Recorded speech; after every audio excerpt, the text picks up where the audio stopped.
Hi everyone, it's Katie. I've been getting a lot of messages about what I did to study for the LSAT and get the score that I did. And so I thought I'd record a video for posterity for people who don't feel like sending me an email to find out what I was up to.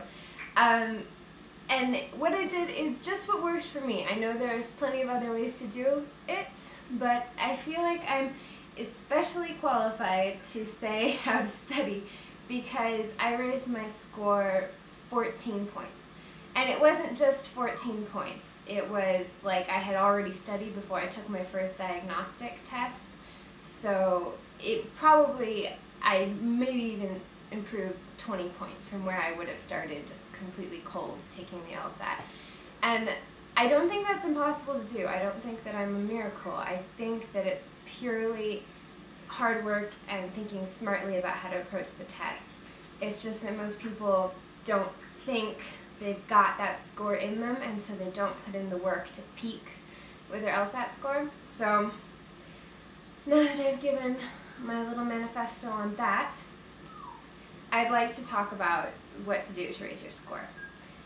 First things first, logic games. When I first took a practice test, I was getting maybe half right in logic games. In the last test I got, in my final test, I got 20 out of 22 right. And I had certainly gotten 100% in the past. They're very learnable.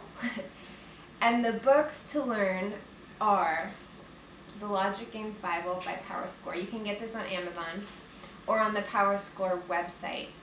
And I took a Powerscore course, and a lot of the materials I use are Powerscore, but it really is that good. If you can afford the course, if there's one in your area, even if it's a stretch to afford the course, take it. I've also heard Test Masters is good and Blueprint. Take a course. It helps to have other people around you analyzing it and a teacher teaching it. You don't just have to hear your own head over and over again. Logic Games Bible teaches you how to break down every kind of logic game there ever has been. Spend a lot of time with it. Go through the whole thing at least once. It's worth it. Next, this is the Powerscore Logic Games Setup Guide. With this, it has all the logic games, like the solutions, to every LSAT pretty much that's ever been given up to, I think, 2004 or 2002. So you can take the practice test, and if you can't figure out why you got something wrong, you refer to this book, and it's almost like having a private tutor.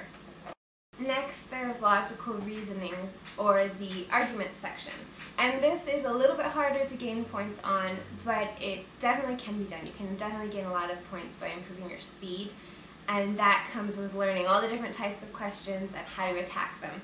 And the best book for teaching you that is definitely Powerscore again, Logical Reasoning Bible. It's huge, but it is worth the trouble. You'll learn a lot. Finally, it's reading comprehension. And reading comprehension is the hardest to improve on, I think, because it has so much to do with the actual skill of reading material and finding out what's important about it.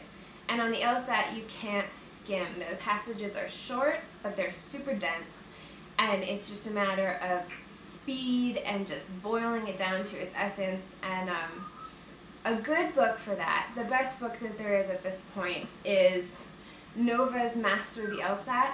I haven't paid attention to any of the other sections except for reading comp because I felt like I got enough of the other stuff in the Powerscore books, but Powerscore doesn't really have an approach to reading comprehension. That's their flaw. So this book, also newspapers, New York Times, Christian Science Monitor is good because the articles are short, sort of in the way of the actual passages on the LSAT. And then also The Economist is excellent for that. And then it's just taking tests and building your speed. Really, you approach reading comprehension same way as you would approach logical reasoning. It's just a longer passage.